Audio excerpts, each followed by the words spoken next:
며느리는 시아버지가 돈을 훔쳤다고 비난하며 배은망덕한 태도를 보였다.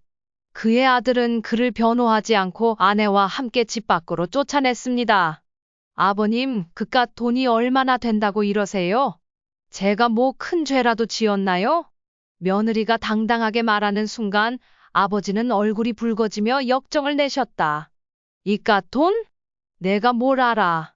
아버지는 분노에 가득 찬 목소리로 외쳤다. 허리를 다쳐 더 이상 막노동을 할 수 없게 된 후 아버지는 매일같이 폐지를 주워가며 어렵게 돈을 모으셨다. 그리고 그 돈을 며느리가 몰래 가져다 쓴 것을 알게 된 순간 아버지의 분노는 폭발했다. 평생 고생하며 모은 돈을 이렇게 함부로 대하는 것을 더 이상 참을 수 없었다. 안녕하세요, 여러분. 요즘 날씨가 참 변덕스럽죠? 아침 저녁으로 쌀쌀해지는 만큼 건강 잘 챙기시길 바랍니다. 오늘도 제 이야기를 들어주셔서 감사합니다. 구독과 좋아요도 잊지 마시고요. 그럼 지금부터 아버지의 이야기를 시작해 볼게요. 내 이름은 백태용이다. 올해로 76세가 되었다. 인생에 많은 굴곡을 겪어왔지만 아들 백도훈과 며느리 최은미와의 갈등은 내게 가장 큰 상처로 남아있다. 아들 도훈은 45세, 며느리 은미는 43세다. 도훈은 어릴 적부터 똑똑하고 착실하게 자라주었다. 어려운 환경 속에서도 공부에 매진해 대학을 졸업하고 현재는 대기업에 다니고 있다. 그는 회사에서 인정받는 인재로 안정된 생활을 하고 있었다.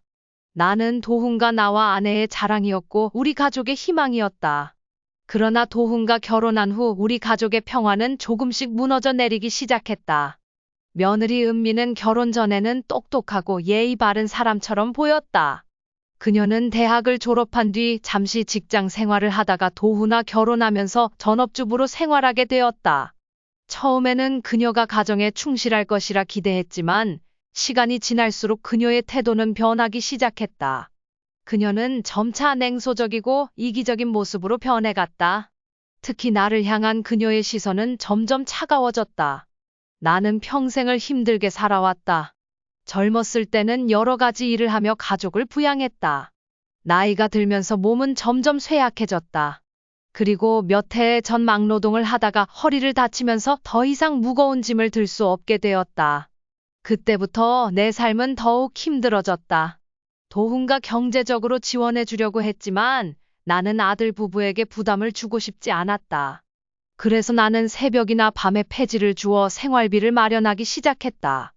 뜨거운 태양 아래에서 폐지를 줍는 것은 내 나이에는 도저히 감당할 수 없는 일이었다. 그래서 나는 사람들이 잠들어 있는 새벽이나 하루에 열기가 식어가는 밤에 나가서 폐지를 주웠다. 그 시간이 내가 선택할 수 있는 유일한 시간이었다. 사람들의 눈에 띄지 않게 조용히 일을 해야 했다. 내 자존심을 지키기 위해서라도 그렇게 해야만 했다. 폐지를 주우며 모은 돈은 많지 않았지만 나는 그것이 나의 마지막 자존심이라고 생각했다. 그 돈을 차곡차곡 모아 작은 장롱 속에 숨겨두었다. 아들에게는 말하지 않았다. 내가 이 돈으로 병원비나 약값을 스스로 해결할 수 있다는 생각에 나 자신이 조금은 자랑스러웠다. 하지만 그 돈이 어느 날 사라진 것을 알게 되었을 때 나는 큰 충격을 받았다. 처음에는 내가 잘못 기억한 줄 알았다. 나이가 들어 기억이 흐릿해졌나 싶어 여러 번 장롱을 열어봤지만 그 돈은 어디에도 없었다. 며칠 동안 혼자 고민하다가 결국 아들에게 물어보기로 했다. 아들은 놀란 얼굴로 며느리를 불렀다. 은미는 처음에는 전혀 모른다는 표정을 지었지만 나중에는 그 돈을 가져다 쓴 것이 사실임을 시인했다. 아버님, 그깟 돈이 뭐라고 이렇게 예민하게 구세요? 그냥 필요한데 썼어요. 너무 그러시지 마세요. 그 순간 내 가슴 속에서 참을 수 없는 분노가 치밀어 올랐다. 내가 고생하며 모은 돈을 이렇게 함부로 대하다니 나는 더 이상 참을 수 없었다. 이 돈 내가 뭘 알아? 나는 며느리를 향해 큰 소리로 외쳤다. 하지만 며느리는 전혀 반성하는 기색 없이 차가운 눈빛으로 나를 바라보며 말했다. 오빠랑 저도 우리 생활이 있어요. 아버님, 이제 그만하면 안 될까요? 그만 좀 신경 쓰시고 편하게 지내세요. 그녀의 말은 나를 더욱 화나게 했다. 내가 평생을 바쳐 모은 돈을 이렇게 대하는 그녀를 더 이상 그냥 두고 볼 수는 없었다. 며느리는 나를 하찮게 여겼다. 내가 병원에 가야 한다고 말하면 그녀는 한숨을 쉬며 말했다. 아버님, 병원비도 만만치 않은데 자꾸 병원에 가자고 하시면 우리 생활은 어떻게 하라는 거예요? 그녀의 이런 말들은 나를 점점 더 외롭게 만들었다. 아들은 나를 자주 찾아오긴 했지만 며느리의 눈치를 보며 나를 도와주려는 마음을 드러내지 못했다. 나는 아들이 나 때문에 어려움을 겪는 것이 안타까웠지만 이제는 며느리의 태도를 더 이상 참을 수 없었다. 그래서 나는 아들에게 말했다. 이제는 내가 나서서 이 상황을 바로 잡아야 하지 않겠냐고 생각했다. 아들은 난처한 표정으로 나를 보며 말했다. 아버지, 은미도 요즘 많이 예민해져서 그래요. 너무 상처받지 마세요. 제가 잘못한 것 같아요. 나는 아들이 나를 위해 최선을 다하려는 모습을 이해했지만 며느리가 나를 무시하는 것을 더 이상 참을 수 없었다. 나는 결심했다. 내가 직접 나서야 한다. 내가 폐지를 줍기 시작한 것도 며느리의 무시 때문이었다. 그녀는 내가 집에서 편하게 지내길 원한다고 말했지만 그 속마음은 분명했다. 나를 귀찮은 존재로 여기고 병우에게도 부담이 된다고 생각하는 것이다. 나는 그들에게 부담을 주고 싶지 않아서 나름대로 생활비를 마련하기 위해 폐지를 줍기로 했다. 새벽이나 밤에 폐지를 주우러 나갈 때면 나는 혼자 중얼거리곤 했다. 이게 내 운명이다. 내가 책임져야 할 몫이야. 뜨거운 태양 아래에서 일을 할 수 없어서 나는 밤이 되기를 기다렸다. 어둠 속에서 폐지를 줍는 동안 나는 젊었을 때를 회상했다. 그때도 나는 가족을 위해 밤낮 없이 일했었다. 그런데 이제는 노쇠한 몸을 이끌고 폐지를 주우며 다시 한번 가족을 위해 희생하고 있었다. 아들이 직장 생활을 하며 가정을 꾸리고 사는 동안 나는 그들의 삶에 조금도 방해가 되고 싶지 않았다. 그래서 나름대로의 방식으로 살아가고 있었던 것이다. 그러나 며느리는 내가 이 돈을 모으기 위해 얼마나 고생했는지 전혀 이해하지 못했다. 어느 날 밤, 폐지를 팔고 돌아와 장롱을 열었을 때 나는 마음이 무거워졌다. 장롱 속에 넣어둔 돈이 이제 얼마 남지 않았다. 며느리가 그 돈을 가져갔다는 사실을 알았을 때 나는 잠시 멍해졌다. 내가 힘들게 모은 돈이 이렇게 사라질 줄은 상상도 못했다. 이 일은 내 자존심을 무너뜨리는 일이었다. 아들에게 이야기를 꺼내는 것이 부끄러웠지만 나는 더 이상 참을 수 없었다. 그래서 아들에게 말했다. 도훈야, 내가 모아둔 돈이 없어졌다. 혹시 너희가 가져간 건 아니냐? 아들은 깜짝 놀라며 며느리를 불렀다. 은미는 처음에는 전혀 모른다고 하더니 나중에는 그 돈을 가져다 쓴 것이 사실임을 시인했다. 아버님, 그깟 돈이 뭐라고 이렇게 예민하게 구세요? 그냥 필요한데 썼어요. 너무 그러시지 마세요.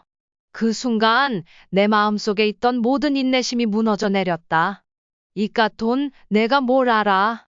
나는 큰 소리로 외쳤다. 하지만 며느리는 전혀 반성하는 기색 없이 차가운 눈빛으로 나를 바라보며 말했다. 오빠랑 저도 우리 생활이 있어요. 아버님, 이제 그만하시면 안 될까요? 그만 좀 신경 쓰시고 편하게 지내세요. 그녀의 말이 끝나자마자 나는 더 이상 참을 수 없었다. 내가 평생을 바쳐 모은 돈을 이렇게 대하는 그녀를 더는 그냥 두고 볼 수 없었다. 며느리는 나를 하찮게 여겼다. 내가 병원에 가야 한다고 말하면 그녀는 한숨을 쉬며 말했다. 아버님, 병원비도 만만치 않은데 자꾸 병원에 가자고 하시면 우리 생활은 어떻게 하라는 거예요? 그녀의 이런 말들은 나를 점점 더 외롭게 만들었다. 아들은 나를 자주 찾아오긴 했지만 며느리의 눈치를 보며 나를 도와주려는 마음을 드러내지 못했다. 나는 아들이 나 때문에 어려움을 겪는 것이 안타까웠지만 이제는 며느리의 태도를 더 이상 참을 수 없었다. 이제는 내가 나서서 이 상황을 바로 잡아야 하지 않겠냐고 나는 아들에게 말했다. 아들은 난처한 표정으로 나를 보며 말했다. 아버지, 은미도 요즘 많이 예민해져서 그래요. 너무 상처받지 마세요. 제가 잘못한 것 같아요. 나는 아들이 나를 위해 최선을 다하려는 모습을 이해했지만 며느리가 나를 무시하는 것을 더 이상 참을 수 없었다. 나는 결심했다. 내가 직접 나서야 한다. 내가 폐지를 줍기 시작한 것도 며느리의 무시 때문이었다. 그녀는 내가 집에서 편하게 지내길 원한다고 말했지만 그 속마음은 분명했다. 나를 귀찮은 존재로 여기고 병우에게도 부담이 된다고 생각하는 것이다. 나는 그들에게 부담을 주고 싶지 않아서 나름대로 생활비를 마련하기 위해 폐지를 줍기로 했다. 새벽이나 밤에 폐지를 주우러 나갈 때면 나는 혼자 중얼거리곤 했다. 이게 내 운명이다. 내가 책임져야 할 몫이야. 뜨거운 태양 아래 일을 할 수 없어서 나는 밤이 되기를 기다렸다. 어둠 속에서 폐지를 줍는 동안 나는 젊었을 때를 회상했다. 그때도 나는 가족을 위해 밤낮 없이 일했었다. 그런데 이제는 노쇠한 몸을 이끌고 폐지를 주우며 다시 한번 가족을 위해 희생하고 있었다. 아들이 직장 생활을 하며 가정을 꾸리고 사는 동안 나는 그들의 삶에 조금도 방해가 되고 싶지 않았다. 그래서 나름대로의 방식으로 살아가고 있었던 것이다. 그러나 며느리는 내가 이 돈을 모으기 위해 얼마나 고생했는지 전혀 이해하지 못했다. 며느리의 말이 계속해서 머릿속을 맴돌았다. 그날 아침 은미가 내게 했던 그 차가운 말들이 가슴에 모처럼 박혀 쉽게 잊히지 않았다. 내가 힘들게 모은 돈을 가져간 것 자체가 문제가 아니었다. 더 큰 문제는 그녀의 태도였다. 그녀의 말과 행동에는 나를 향한 최소한의 배려조차 없었다. 은미는 내가 얼마나 고생해서 그 돈을 모았는지, 그 돈이 내게 얼마나 중요한 의미를 가지고 있는지 전혀 생각하지 않았다. 오히려 그 돈을 가져간 것에 대해 미안함도 없었고, 내가 왜 그것을 문제 삼는지조차 이해하지 못했다. 그 무심함과 이기적인 태도가 나를 더욱 화나게 했다. 나는 이 나이가 되도록 내 인생을 돌아보며 내 자식들을 위해 최선을 다했다고 믿었다. 그런데 이제 와서 며느리의 이기적인 태도로 인해 나는 내 존재 자체가 무의미해진 것 같은 기분을 느꼈다. 내가 평생을 바쳐 이룬 것들이 한순간에 부정당하는 듯했다. 그날 아침 나는 다시 리어카를 끌고 집을 나섰다. 이번에는 평소와 달리 마음속이 온통 복잡한 생각들로 가득 차 있었다. 내가 더 이상 이 일을 계속할 수 있을지 아니면 그만두고 싶어질지 알 수 없었다. 그러나 한 가지는 분명했다. 나는 이 집에서 더 이상 존중받지 못하고 있다는 사실이었다. 내가 여기에 존재한다는 사실조차 며느리는 신경 쓰지 않는 것 같았다. 그녀에게 나는 그저 불편한 존재일 뿐이었다. 밖으로 나서니 여름의 더위가 고스란히 느껴졌다. 한낮의 태양은 가차없이 내리쬐고 있었다. 리어카에 박히는 뜨거운 아스팔트를 따라 삐걱거리며 속에서 크게 울려 퍼졌다. 나는 그 소리에 귀를 기울이며 마치 내 마음속 깊은 곳에서 울려 퍼지는 고통의 소리처럼 느꼈다. 길을 따라 폐지를 줍는 일은 평소와 다르지 않았다. 그러나 내 마음은 그 어느 때보다 무거웠다. 박스를 하나하나 주워 리어카에 담는 일은 고된 노동이었다. 노동을 넘어 내 자신과의 싸움이 되었다. 이 일을 하면서 나는 내가 아직 살아있음을 느꼈다. 그러나 동시에 내가 이 일을 계속해야 한다는 사실이 너무도 서글펐다. 한낮의 태양 아래에서 폐지를 줍고 있을 때 몸은 금세 땀으로 젖어들었다. 뜨거운 햇살이 내리쬐는 가운데 나는 땀을 닦을 겨를도 없이 리어카를 끌고 다녔다. 땀이 눈에 들어가 따끔거렸고 숨을 쉴 때마다 가슴이 타들어가는 것 같았다. 허리를 굽혀 박스를 주울 때마다 몸은 더 이상 버티기 힘들다는 신호를 보내고 있었다. 얼마 지나지 않아 내 몸은 완전히 지쳐갔다.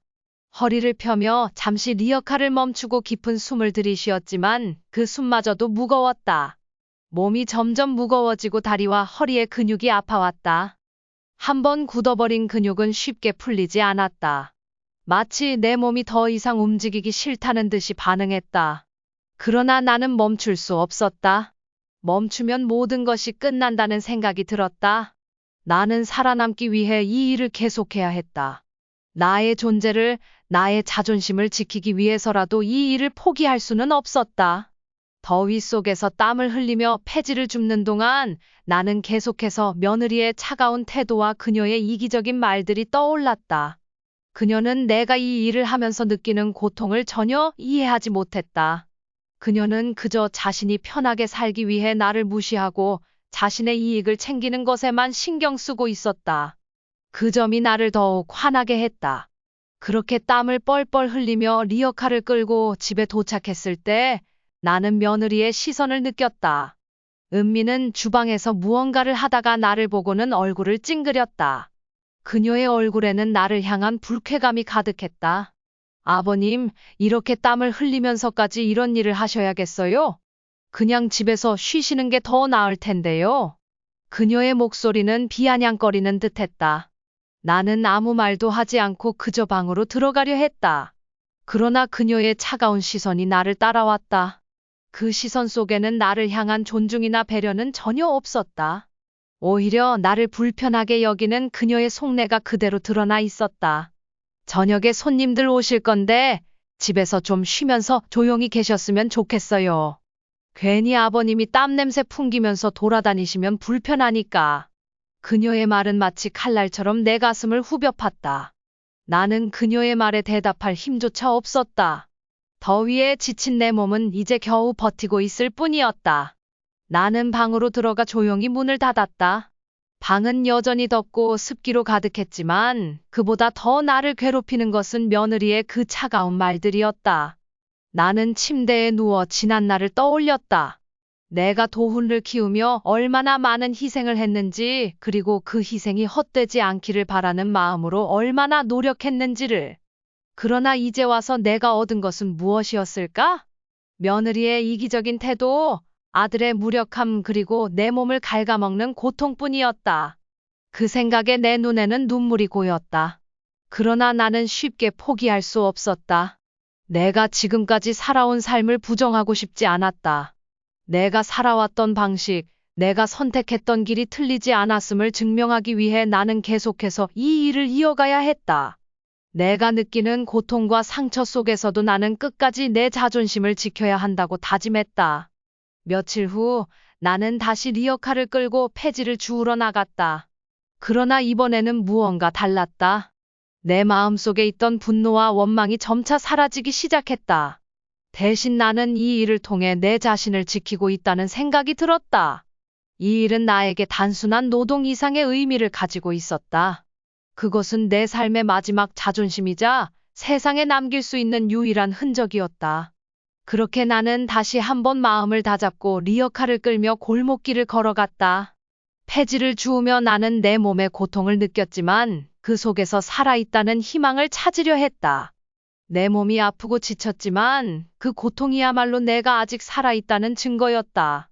이 세상에서 내가 존재하고 있다는 사실을, 그리고 내가 아직도 살아가고 있다는 것을 잊지 않기 위해 나는 이 일을 계속할 것이다. 그것이 나의 마지막 싸움이었다. 나는 포기하지 않을 것이다. 며느리의 무시와 아들의 무력함 속에서도 나는 나 자신을 잃지 않기 위해 끝까지 이 길을 걸어갈 것이다. 그것이 나에게 남은 유일한 희망이었다. 며느리와의 갈등은 하루가 다르게 심해져 갔다. 나는 아침마다 며느리의 눈치를 보며 하루를 시작했다. 집에 돌아올 때마다 며느리가 차가운 시선으로 나를 쳐다보는 것이 느껴졌다. 어느 날 내가 땀에 젖어 리어카를 끌고 들어오자 며느리는 문 앞에 서서 나를 기다리고 있었다. 그녀의 얼굴에는 짜증이 가득했다. 아버님, 언제까지 이런 일을 계속하실 건가요? 며느리의 목소리는 날카로웠다. 나는 당황했지만 애써 참으려 했다. 하지만 그녀는 멈추지 않았다. 이렇게 땀을 흘리며 폐지를 주워서 집안의 냄새가 배게 하시면 어쩌려고요? 도대체 왜 이러세요? 그녀의 말이 끝나기도 전에 내 속에서 무언가가 끊어졌다. 내가 이 일을 왜 하는지 너는 모를 것이다. 그러나 나에게는 이 일이 중요하다. 내가 이 집을 위해 평생을 바쳤는데 이제 와서 내가 짐이 되었단 말이냐. 내가 너희를 위해 어떻게 살아왔는지 너는 알기나 하느냐. 내 목소리는 떨렸지만 그동안 쌓였던 서러움과 분노가 목 끝까지 차올라 터져나왔다. 그러나 며느리는 눈 하나 깜빡하지 않았다. 오히려 차가운 미소를 지으며 말했다. 아버님, 저희도 저희 생활이 있어요. 오빠랑 저는 아버님이 이렇게까지 하시는 게 오히려 불편해요. 제가 무슨 잘못이라도 했나요? 그깟 돈 몇 푼이 그렇게 중요한가요? 그 돈, 내가 땀 흘리며 고생해서 모은 그 돈이 며느리에게는 그렇게 하찮게 보였단 말인가? 나는 더 이상 참을 수 없었다. 내가 무슨 말을 하는지 알기나 하느냐? 그 돈이 어떤 의미인지 너는 모른다. 내가 얼마나 힘들게 그 돈을 모았는지 알지도 못하면서 함부로 그런 말을 하는 것이냐? 며느리는 여전히 냉소적인 표정으로 나를 쳐다보았다. 아버님, 저는 그 돈 때문에 이렇게 예민해지시는 게 이해가 안 돼요. 오히려 아버님이 이렇게까지 힘들게 일하시는 게 이상해요. 그냥 집에서 편히 쉬시면 안 되는 건가요? 나는 할 말을 잃었다. 며느리의 무관심과 냉담함이 나를 더욱 괴롭혔다. 마침 아들이 집에 돌아왔을 때 나는 참을 수 없어 그에게 모든 것을 털어놓았다. 너는 이 집의 가장이지만 이렇게 무시당하고 있는데 내가 나서야 하지 않겠느냐? 아들은 곤란한 표정으로 나를 바라보았다. 아버지, 은미도 요즘 많이 예민해서 그래요. 너무 상처받지 마세요. 제가 잘못한 것 같아요. 나는 아들의 무기력한 모습을 보며 깊은 실망을 느꼈다. 그는 아내의 눈치를 보며 나를 지켜주지 못하고 있었다. 그날 밤, 나는 방 안에서 잠을 이루지 못했다. 서러움과 분노가 뒤엉켜 내 마음을 눌렀다. 나는 남자로서 이 상황을 어떻게 이겨내야 할지 고민했다. 며칠 후 상황은 더욱 악화되었다. 며느리는 이제 나를 아예 무시하는 듯했다. 내가 방에서 나올 때마다 그녀는 일부러 내 앞을 지나치며 문을 쾅 닫거나 대놓고 불편한 기색을 드러냈다. 한 번은 저녁 시간에 내가 식탁에 앉았을 때 며느리가 음식을 나에게 차갑게 밀어놓으며 말했다. 아버님, 왜 자꾸 집안일에 관여하세요? 그냥 조용히 계셔주시면 안 돼요? 나는 더 이상 참을 수 없었다. 내 손으로 키운 아들이 이제 와서 나를 이렇게 대하라고 가르쳤을 리 없었다. 그러나 며느리는 나를 불편하게 여기는 것조차 아무렇지 않은 듯 행동했다. 내가 이 집에서 무슨 짓을 했기에 너희가 나를 이렇게 대하는 것이냐? 내가 너희를 위해 모든 것을 희생했는데 이제 와서 내가 너희에게 짐이 된다는 거냐? 내 목소리는 점점 더 격해졌다. 그러나 며느리는 여전히 차가운 눈빛으로 나를 바라보며 말했다. 아버님, 제가 아버님께 무슨 잘못을 했나요?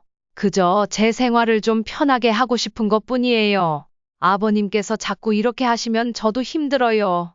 그녀의 말은 나를 더 깊은 절망으로 밀어넣었다. 내가 너희에게 이렇게 대할 자격이 있느냐? 내가 평생을 바쳐 이룬 모든 것이 너희에게는 아무 의미도 없단 말이냐? 며느리는 냉정하게 대답했다. 아버님, 그냥 좀 조용히 계셔주시면 좋겠어요. 왜 자꾸 이런 일을 겪어야 하는지 모르겠어요. 그 말에 나는 더 이상 참을 수 없었다. 그녀의 무심함과 이기적인 태도에 나는 끝내 폭발하고 말았다. 내가 이렇게까지 해야 하느냐? 내가 나를 이렇게 대할 자격이 있느냐? 나는 너희를 위해 모든 것을 희생했다. 그런데 이제 와서 나를 이렇게 대하는 것이 당연한 거냐? 하지만 며느리는 전혀 동요하지 않았다. 오히려 비웃듯이 쳐다보며 말했다. 오빠랑 저도 우리 생활이 있어요. 아버님께서 자꾸 이렇게 하시면 저희도 참기 힘들어요. 나는 더 이상 그녀와 대화할 힘조차 없었다. 방으로 돌아와 침대에 누웠지만 잠은 오지 않았다.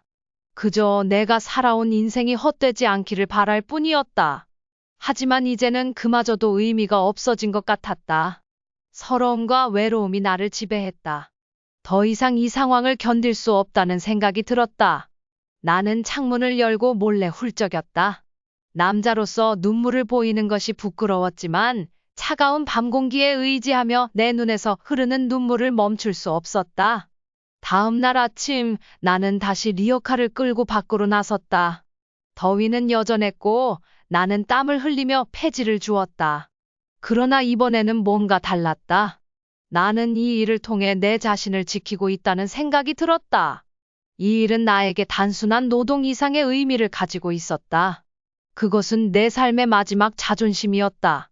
세상에 남길 수 있는 유일한 흔적이었다. 그렇게 나는 다시 한번 마음을 다잡고 리어카를 끌며 골목길을 걸어갔다. 폐지를 주우며 나는 내 몸의 고통을 느꼈지만 그 속에서 살아있다는 희망을 찾으려 했었다. 내 몸이 아프고 지쳤지만 그 고통이야말로 내가 아직 살아있다는 증거였다. 이 세상에서 내가 존재하고 있다는 사실을 그리고 내가 아직도 살아가고 있다는 것을 잊지 않기 위해 나는 이 일을 계속할 것이다. 그것이 나의 마지막 싸움이었다.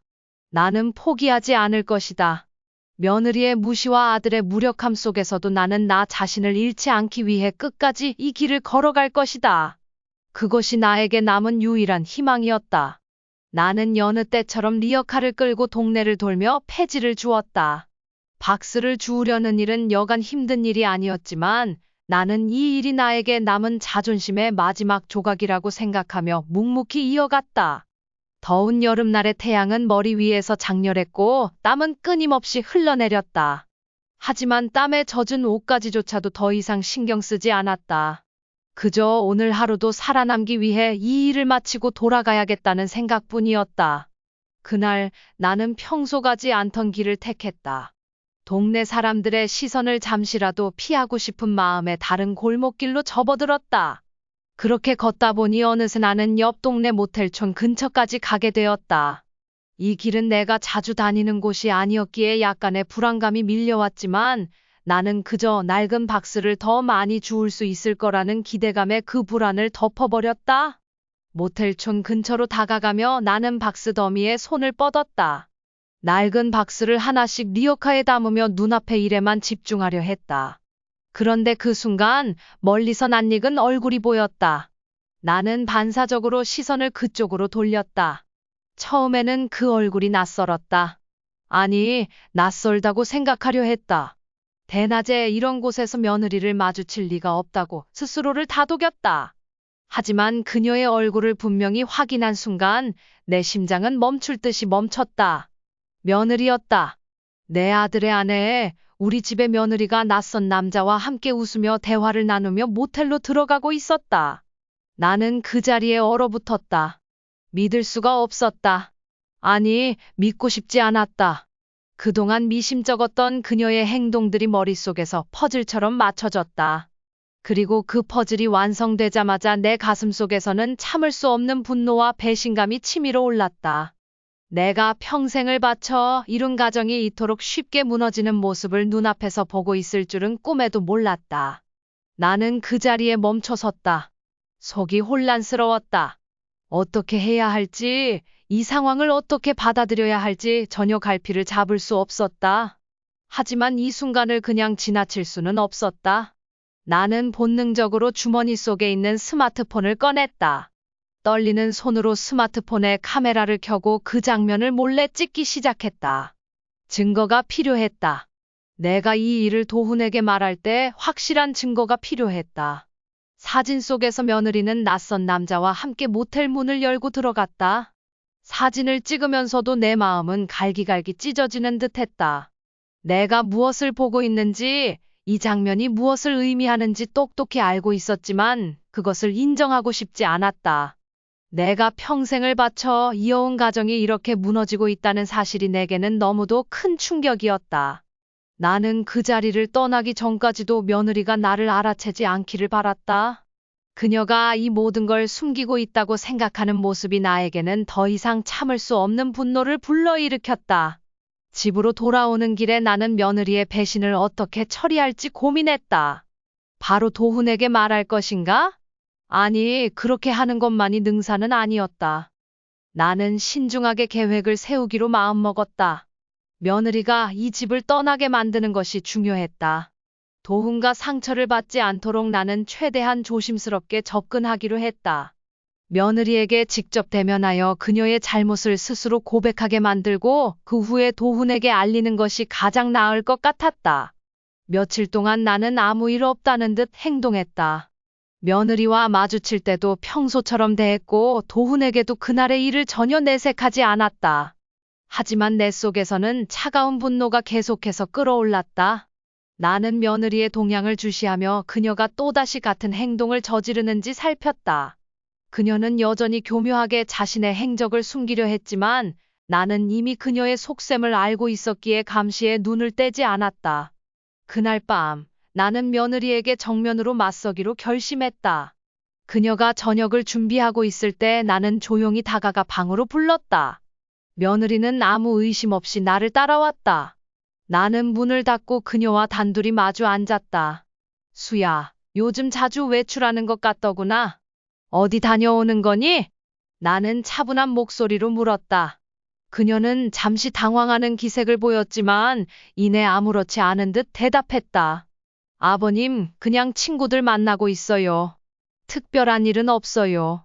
나는 고개를 끄덕이며 스마트폰을 꺼냈다. 그렇다면 이 사진을 좀 봐라. 나는 그녀에게 스마트폰을 건넸다. 화면에는 며느리가 남자와 함께 모텔로 들어가는 장면이 뚜렷하게 찍혀 있었다. 며느리의 얼굴이 순식간에 창백해졌고 그녀는 사진을 보고 말문이 막힌 듯 아무 말도 하지 못했다.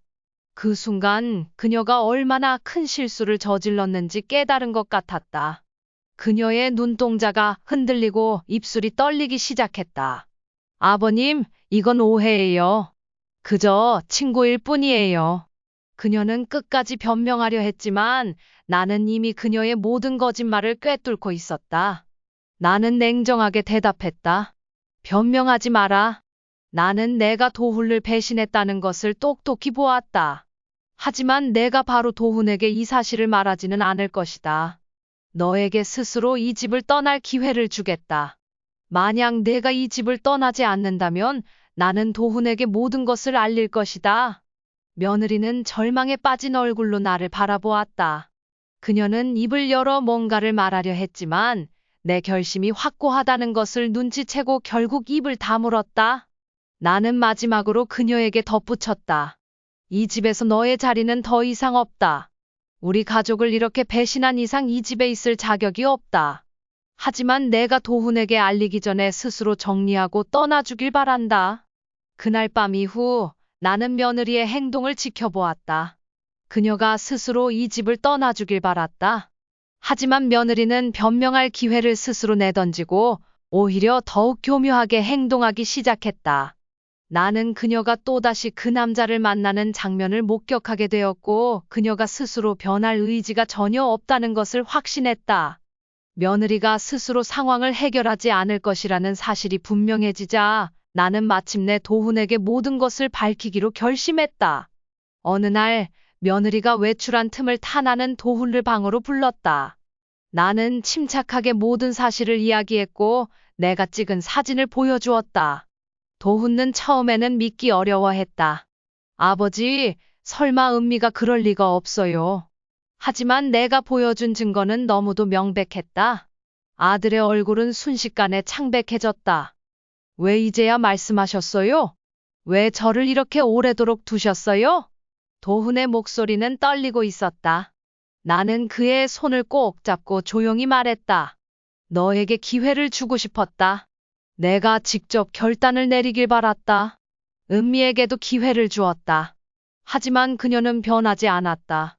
이제 너의 결정을 내려야 한다. 도훈은 깊은 고민 끝에 이혼을 결심했다. 그는 며느리와 마지막으로 대화를 나누었고 그녀는 결국 자신의 잘못을 인정했다. 하지만 그때는 이미 너무 늦어버렸다. 도훈은 더 이상 그녀에게 미련을 두지 않기로 마음먹었다. 이혼 절차는 순조롭게 진행되었고 며느리는 집을 떠났다. 이혼 후 도훈은 깊은 상처를 입었지만 시간이 지나면서 조금씩 회복되었다. 그는 나에게 더욱 효도하며 우리의 관계는 이전보다도 더욱 가까워졌다. 이제 우리는 서로를 이해하며 하루하루를 살아가고 있다.